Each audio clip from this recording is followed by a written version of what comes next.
అయితే ఒక మాట ఆలకించండి. ఈ లోకానికి ప్రియమైనటువంటి వారులారా మనం అందరం వచ్చాం. మరి ఈ లోకములో ఈ యాత్రను ముగించుకొని ఖచ్చితంగా మనము 2 స్థలాలకి వెళ్ళవలసినటువంటి పరిస్థితి ఉంది. ఆ రెండిట్లో ఏదో ఒకదానికే వెళ్తాం. అందులో మొదటిది ఏంటి అని అంటే పరలోకము లేదా స్వర్గము లేదా వైకుంఠము, ఇంకా లేదంటే ఆ దేవుడు ఉండేటువంటి స్థలము.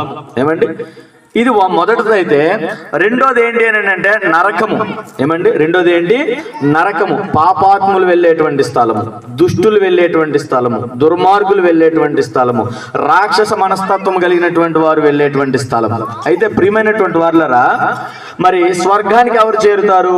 పుణ్యాత్ములు, పరిశుద్ధులు, పవిత్రులు. వీళ్ళు మాత్రమే స్వర్గము లేదా దేవుడు ఉండేటువంటి స్థలము లేదా పరలోక రాజ్యము అనేటువంటి దగ్గరికి వాళ్ళు చేరుతారు. ఎందుకు ఇలా?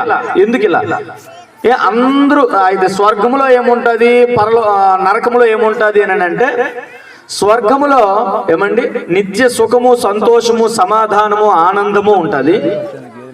నరకములో ఏముంటది అని అంటే ఏమండి యాతన, బాధపడటము, కన్నీరు, దుఃఖము, ఏడుపు, ఇదే ఉంటది.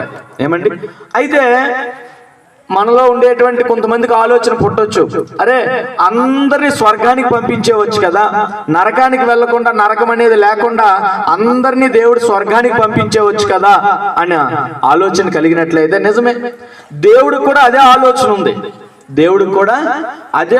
ఉంది. ప్రతి ఒక్కరూ కూడా పరలోకానికి లేదా ఆ స్వర్గానికి లేదా నేనుండే స్థలానికి ప్రతి ఒక్కరూ కూడా నా దగ్గరికే రావాలి అనేటువంటి ఆశ దేవుడికి ఉంది.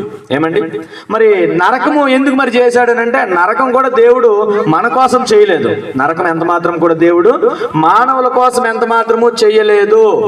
పరలోకమే మానవుల కోసం చేయబడింది తప్ప నరకము మానవుల కొరకు ఎంత మాత్రము చేయలేదు. ఎవరి కొరకు చేయబడ్డది? దేవుని మీద ఒకప్పుడు తిరగబడ్డాడు, ఒక దేవదూత తిరగబడింది. ఏమండి, అతని పేరు లూసిఫర్. అతననే క్రైస్తవ భాషలో ఏమంటారనంటే ఏమండి సాతాను. ఏమండి, ఇంకా చెప్పాలి అని అంటే అందరికి అర్థమయ్యే భాషలో చెప్పాలంటే దురాత్మ శక్తులు, దుష్ట శక్తులు, దెయ్యపు శక్తులు కలిగినటువంటి వాళ్ళు ఎక్కడికి వెళ్తారు? నరకానికి. వాళ్ళ కోసం అది చేశారు, మనుషుల కోసం కాదు. ఏమండి, మనుషుల కోసం నరకం చేయలేదు. అయితే మరి మనుషులు ఎందుకు నరకానికి లేదా స్వర్గానికి 2 రకాలుగా ఎంచుకునేటువంటి పరిస్థితి ఎందుకు వస్తా ఉంది మానవులకి అని ఆలోచన చేస్తే, దుర్మార్గుడు ఎలా ఉంటాడని అంటే, ఆడు చచ్చింది కాక ఆడితో పాటు ఇంకొకరిని చంపాలని ప్రయత్నం చేస్తాడు. దుర్మార్గుడు, దుష్టుడు ఎలా ఉంటాడండి? వాడు పాడైపోయింది కాక పక్కోడిని కూడా